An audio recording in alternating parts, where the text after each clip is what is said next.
快看看，阿平又在山里发现了什麼好寶貝，圓圓的非常粗大，表皮卻很堅硬，用柴刀切開之後，裡面軟軟糯糯的，又很像紅薯。阿平忍不住生吃了一口，那口感簡直絕了，又脆又甜。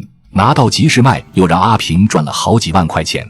有了錢的阿平果斷買了不少好東西，回去美美的給自己做了一頓大餐。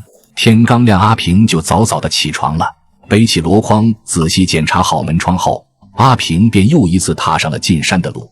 走了好一段山路，阿平終於在一處偏僻的林地裡發現了很多野生山果，枝葉長得很繁茂，遮住了果子。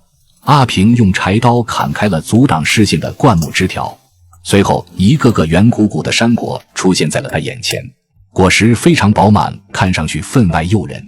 這種山果看起來像是野生品種，數量很多，可是阿平也叫不出名字來。他忍不住掰開一個嘗了嘗，果然果肉非常鮮甜，吃起來十分爽口。這些山果長得密密麻麻，阿平手腳並用地摘着，不一會他就採滿了一大片。他動作麻利，一邊掰一邊往身後的箩筐裡放，雖然滿頭大汗，可卻滿臉的喜悅，因為今天這趟出來可算是沒白跑。接着阿平用柴刀小心地削開一只山果，裡面的果肉鮮紅透亮，看起來非常誘人。緊接着把果子處理好，分門別類的裝筐。等處理完所有山果，阿平看着鼓鼓的一箩筐，心裡很滿足。他深吸一口氣，使出全身力氣，将沉重的箩筐背起。雖然山果壓得他喘不過氣，但他依舊咬牙堅持向鎮上趕去。一路顛簸，他終於抵達了街邊。他沒有過多休息，立刻把山貨整齊地擺了出來。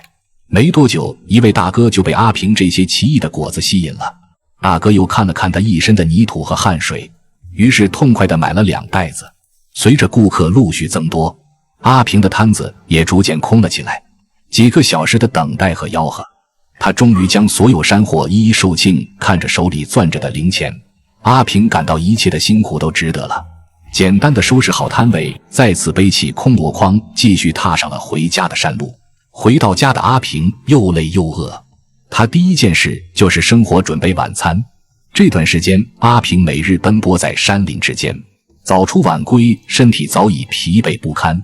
今天他決定犒賞一下自己，給自己做個喜歡吃的煎雞蛋，也為肚子裡的寶寶補充些營養。爐灶很快升起了熊熊火焰，隨後他將鍋架好開始加熱。等鍋溫升起來後，再倒入1勺花生油，然後打下2個雞蛋，輕輕攪勻後倒入鍋中。這口鍋平常阿平都是用來煮野菜煲湯，今天也是第一次被他拿來煎蛋。令人驚訝的是，他掌控的火候非常得當，雞蛋煎的色澤金黃，看上去外焦裡嫩，香氣很快就冒出來了。他用筷子小心地翻面，煎至2面微脆後，輕輕地用夾子夾起，放入碗中。此時的白米飯也早已煮好，這頓簡單卻暖心的早餐終於完成了。阿平端着飯碗坐在臨時搭建的小床邊，一口一口地吃着飯與煎蛋。雖然四周看起來依舊簡陋，但在這一刻他仿佛感受到了一絲久違的溫暖。1碗米飯2顆雞蛋，看起來簡單的早餐，卻是他努力生活的寫照。這一頓飯也許算不上豐盛，但卻是阿平靠自己辛苦掙來的，是努力過後的犒賞，是平凡日子裡最真實的幸福。阿平知道未來的路依舊不易，但只要活着就不會停下腳步。他相信日子總會慢慢變好。